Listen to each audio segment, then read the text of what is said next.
Position of functions का first example है if F X is equal to 8x³ and G X is equal to x⁻⁴ then find G circle F and F circle जी।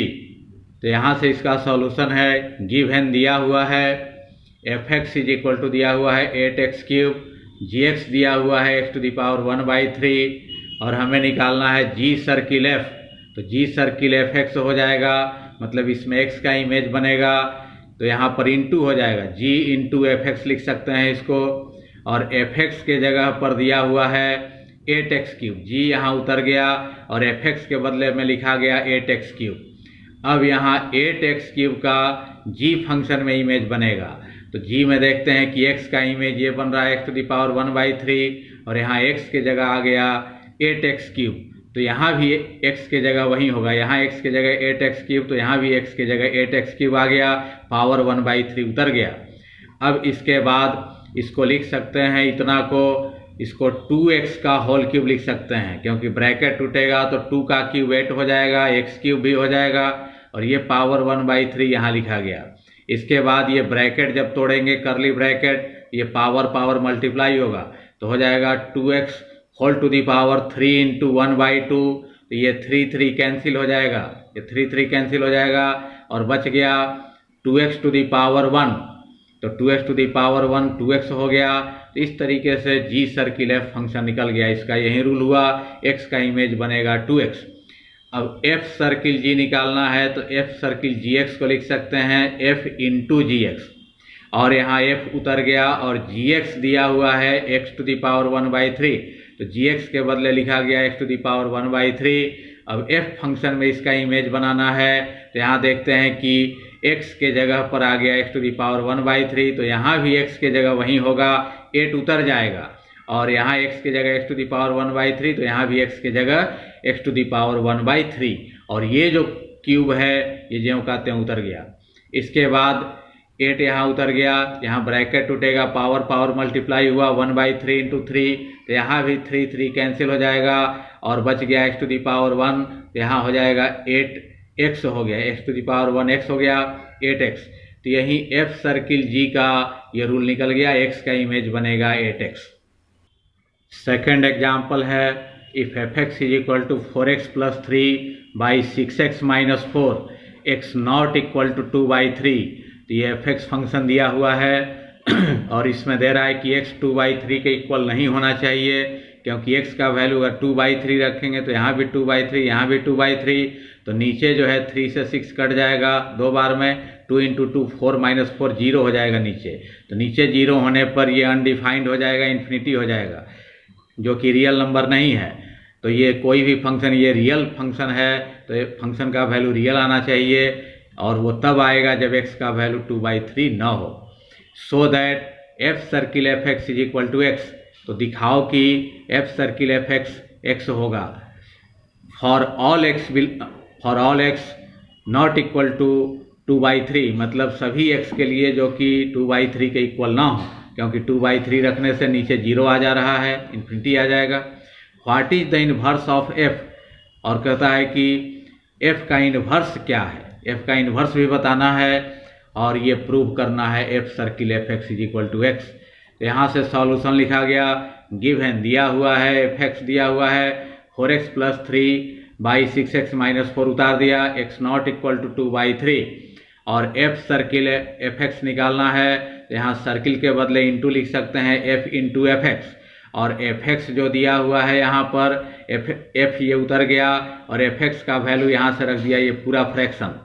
और अब f function में फिर इसका image बनेगा, तो f function में अब इसी रूल से इमेज बनेगा। तो यहाँ देखते हैं कि x के जगह ये पूरा फ्रैक्शन आ गया, तो यहाँ जहाँ जहाँ x है वहाँ पूरा फ्रैक्शन होगा। तो ये 4 है तो 4 उतर गया और x के जगह पर ये पूरा फ्रैक्शन है, तो यहाँ भी x के जगह ये पूरा फ्रैक्शन उतर गया, +3 उतर गया, नीचे 6 उतर गया और यहाँ भी x के जगह पूरा फ्रैक्शन है, तो यहाँ भी x के जगह पूरा फ्रैक्शन यहाँ उतर गया, -4 उतर गया। अब इसको सिंप्लीफाई किया गया, तो यहाँ नीचे 1 है, 6x माइनस 4 और 1 का एलसीएम होगा 6x माइनस 4, और यहाँ ऊपर ज्यों कहते हैं उतर जाएगा, 4 से मल्टीप्लाई हुआ इसमें 16x, 4 इंटू 3 12 हो गया, और ये जो एलसीएम है जाकर 3 में मल्टीप्लाई होगा तो 3 इंटू 6 हो गया 18x, और 3 माइनस 4 में मल्टीप्लाई होकर -12। नीचे भी यहाँ नीचे 1 है, 6x माइनस 4 का एलसीएम 6x माइनस 4 और 1 का एलसीएम होगा 6x माइनस 4, और यहाँ ज्यों कहते हैं ऊपर उतर जाएगा, 6 से इसमें मल्टीप्लाई होगा 24x, 6 इंटू 3 हो गया 18, और ये -4 जो है इन दोनों में मल्टीप्लाई होगा, -4 6x में मल्टीप्लाई होकर -24x हो गया, -4 मल्टीप्लाई होकर +16 हो गया। यहाँ देखते हैं कि ऊपर का एलसीएम 6x माइनस 4, नीचे भी एलसीएम है 6x माइनस 4, ये कैंसिल हो जाएगा 6x माइनस 4, और ऊपर यहाँ +12 और -12 कैंसिल हो जाएगा, और यहाँ पर देखते हैं 24x और -24x कैंसिल हो जाएगा, तो ऊपर बच गया 16x प्लस 18x मिलकर हो गया 34x, और नीचे 18 प्लस 16 मिलकर हो गया 34 भी कैंसिल हो गया, और f सर्किल fx हम लोग निकाल रहे थे, तो f सर्किल fx का वैल्यू ये आया x। तो यहाँ देखते हैं कि इसमें x का इमेज x ही बन रहा है, x का इमेज x ही बन रहा है, और ये यही प्रूव करना था, f circle fx is equal to x prove करना था, प्रूव हो गया। और अब यहाँ हम लोग देखते हैं कि इसमें x का इमेज x बन रहा है, तो लिख सकते हैं कि f सर्किल f जो है वो एक आइडेंटिटी फंक्शन है, क्योंकि आइडेंटिटी फंक्शन में ही x का इमेज x बनता है, तो इसमें x का इमेज x बन रहा है, तो f सर्किल f जो है आइडेंटिटी फंक्शन है। और हम लोग पढ़ चुके हैं कि जब दो फंक्शन का कंपोजिशन आइडेंटिटी फंक्शन आता हो तो दोनों फंक्शन एक दूसरे के इन्वर्स होते हैं, तो यहाँ दोनों फंक्शन f ही है, तो कह सकते हैं कि f का इन्वर्स f ही है, तो वहीं यहाँ पे लिखा गया कि f inverse is equal to f। तो ये भी ज्ञात करना था कि f का इन्वर्स क्या है, तो f का इन्वर्स f ही है, यहाँ पर यही आंसर हो गया। थर्ड एग्जाम्पल है, कंसीडर f फ्रॉम r+2, ये क्लोज इंटरवल है, इधर ओपन इंटरवल है, -5 टू इन्फिनिटी, मतलब इसमें -5 है इंक्लूड है, लेकिन इन्फिनिटी इंक्लूड नहीं है, बीच में जितने रियल नंबर हैं सब इसमें हैं। और इस फंक्शन का डोमेन है r+, और ये कोडोमेन है, गिवन बाई fx, इसका रूल दिया हुआ है fx is equal to 9x square plus 6x minus 5, so that f is invertible with f inverse y। तो कहता है कि दिखाओ कि f जो है इन्वर्टिबल फंक्शन है और उसका इन्वर्स जो है f inverse y, inverse function ये है √y प्लस 6 माइनस 1/3। तो ये r+ जो है इसका डोमेन हो गया, मतलब ये नॉन नेगेटिव रियल नंबर्स का सेट है, इसमें 0 होगा और जितने पॉजिटिव रियल नंबर हैं वो भी इस सेट का मेंबर होगा, ये इसका डोमेन हो गया। और ये इसका कोडोमेन हो गया, कोडोमेन में -5 से लेकर और इन्फिनिटी से पहले, इन्फिनिटी -5 और इन्फिनिटी के बीच जितने रियल नंबर हैं वो सब इसमें हैं, इन्फिनिटी को छोड़कर। अब तो इसको प्रूव करना है, दिखाना है कि f जो है इन्वर्टिबल फंक्शन है, मतलब इसका इन्वर्स निकाला जा सकता है। तो हम लोग पढ़ चुके हैं कि जितने बाइजेक्टिव फंक्शन होते हैं उनका इन्वर्स निश्चित रूप से निकलता है। तो अगर हम प्रूव कर दें कि ये बाइजेक्टिव फंक्शन है तो ये इन्वर्टिबल भी होगा, इन्वर्टिबल प्रूव हो जाएगा, और उसका ये इन्वर्स प्रूव करना है कि इतना होगा। तो बाइजेक्टिव प्रूव करने के लिए इंजेक्टिव और सर्जेक्टिव दोनों प्रूव करना होगा। तो इंजेक्टिव प्रूव करने के लिए यहाँ से सॉल्यूशन लिखा गया, गिवन दिया हुआ है f फ्रॉम, वहीं r⁻2 ये सेट उतार दिया, fx is equal to 9x square plus 6x minus 5। अब इसका जो डोमेन है नॉन जीरो रियल नंबर का सेट, उसी के दो मेंबर हमने मान लिया x1 x2। x1 x2 इसका मतलब कि ये दोनों नॉन जीरो रियल नंबर्स हैं, और मान लिया कि fx1 is equal to fx2, मतलब x1 का इमेज x2 के इमेज के इक्वल है, और x1 का इमेज इस रूल से बनेगा, जब यहाँ x के जगह x1 तो यहाँ भी x के जगह x1, यहाँ भी x के जगह x1, तो हो जाएगा 9x1 square plus 6x1 minus 5 उतर जाएगा, और इज इक्वल टू उतर गया। fx2 मतलब x2 का इमेज भी इसी रूल से बनेगा, x के जगह x2 है तो यहाँ भी x के जगह x2, यहाँ भी x के जगह x2, तो 9x² प्लस 6x2 माइनस 5 उतर गया। इसके बाद ये 9x² इधर प्लस में इधर आकर माइनस हो गया, ये उतर गया, इसको उतार दिया, और प्लस 6x1 उतर गया, ये प्लस में इधर आके माइनस हुआ, और माइनस 5 कैंसिल हो जाएगा। इसके बाद 9 इसमें से कॉमन लिया तो x1² माइनस x2², इसमें से 6 कॉमन तो x1 माइनस x2 हो गया, और ये जो है a² माइनस b² के फॉर्म में है, तो a plus B into A minus B formula लगा, ये उतर गया ज्यों कहते हो। तो यहाँ हम लोग देखते हैं कि ये फैक्टराइज हो गया था, और x1 माइनस x2 इस टर्म में भी है, इसमें भी है, दोनों जगह से x1 माइनस x2 कॉमन ले लिया, तो यहाँ बच गया 9 इंटू x1 प्लस x2, और यहाँ से x1 माइनस x2 कॉमन लेने के बाद 6 बच गया। अब ये दो फैक्टर हो गए, एक ये फर्स्ट फैक्टर, ये सेकंड फैक्टर, और दोनों का प्रोडक्ट 0 आ रहा है, इसका मतलब इनमें कम से कम एक जरूर 0 होना चाहिए। तो ये जो फैक्टर है ये कभी 0 नहीं होगा, क्योंकि x1 x2 माना गया है ऊपर कि ये नॉन निगेटिव रियल नंबर्स हैं, मतलब कि निगेटिव नहीं है, 0 या इनका वैल्यू पॉजिटिव होगा। तो अगर दोनों 0 भी हुए तो इसका वैल्यू जो है ये पूरा 0 हो जाएगा, प्लस 6 आएगा, ये कभी 0 नहीं आएगा। या x1 x2 अगर पॉजिटिव रियल नंबर्स हुए तो दोनों का सम जो है पॉजिटिव होगा, ये टोटल जो है एक पॉजिटिव नंबर आएगा, और ये कभी 0 नहीं हो सकता है। तो ये जब 0 नहीं होगा तो निश्चित रूप से ये फैक्टर 0 होना चाहिए, तभी प्रोडक्ट 0 होगा। तो ये फैक्टर 0 निश्चित रूप से होगा, और माइनस x2 इधर आकर प्लस x2 हो गया, और प्रूव हो गया कि x1 is equal to x2, और हमने मान कर चला था कि fx1 is equal to fx2, और प्रूव हो गया x1 is equal to x2।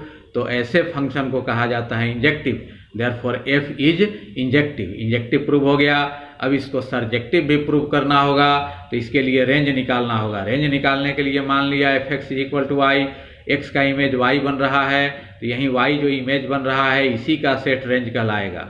अब fx के जगह हम लोग देखते हैं कि ऊपर दिया हुआ है 9x² प्लस 6x माइनस 5, इधर y उतर गया, अब प्लस y इधर आकर माइनस y हो गया, इधर 0। इसके बाद ये x में क्वाड्रेटिक इक्वेशन बन गया, तो ये जो है a हो गया, और ये b हो गया, a हो गया 9, b हो गया 6, और ये पूरा c हो गया -5 माइनस y। तो क्वाड्रेटिक फार्मूला यहाँ लगा, x इज इक्वल टू होता है माइनस b की जगह 6 हो गया, प्लस माइनस रूट b² मतलब 6² माइनस 4ac, a की जगह ये 4 हो गया, a की जगह 9, और c की जगह ये पूरा हो गया -5 माइनस y होता है 2a, a की जगह पर 9 है, क्वाड्रेटिक फार्मूला यहाँ लगा। इसके बाद यहाँ पर -6 उतर गया, 6 का स्क्वायर 36, यहाँ पर 4 इंटू 9 36 हो गया, और इसमें से माइनस कॉमन ले लिया ब्रैकेट में, तो यहाँ माइनस माइनस प्लस हो गया, यहाँ 5 प्लस y ब्रैकेट में बच गया, नीचे 2 इंटू 9 18 हो गया।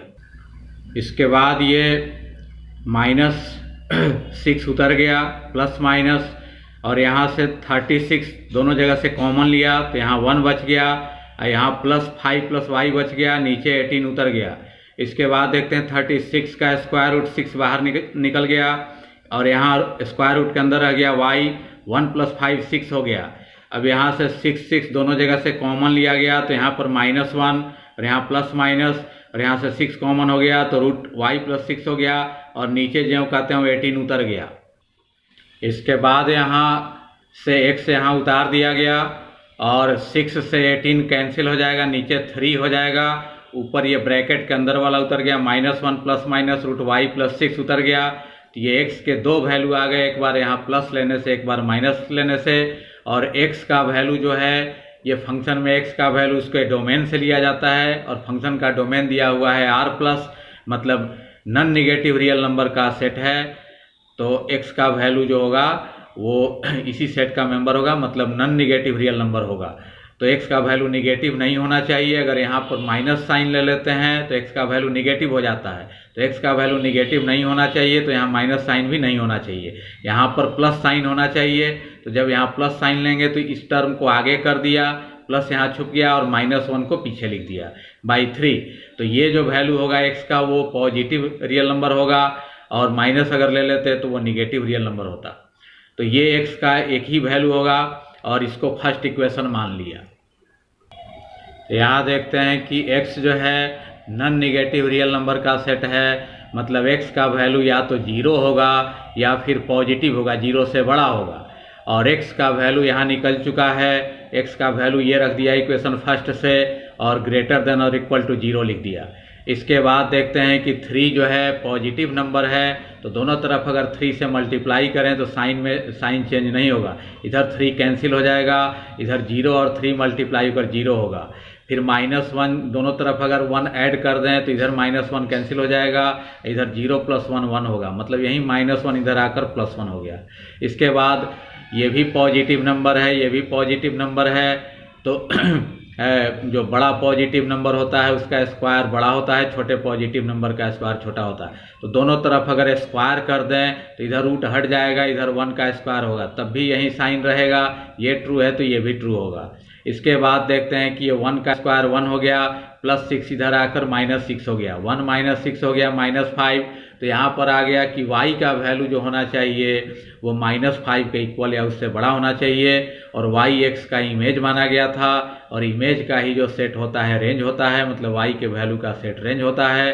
तो इसका रेंज हो गया, रेंज में हो गया y का वैल्यू -5 भी है, -5 के इक्वल है, तो यहाँ क्लोज इंटरवल, और -5 से बड़ा इन्फिनिटी तक, मतलब इन्फिनिटी को छोड़कर बीच में जितना रियल नंबर है सब होगा। तो यहाँ पर ओपन इंटरवल बनाया गया क्योंकि इन्फिनिटी रियल नंबर नहीं है।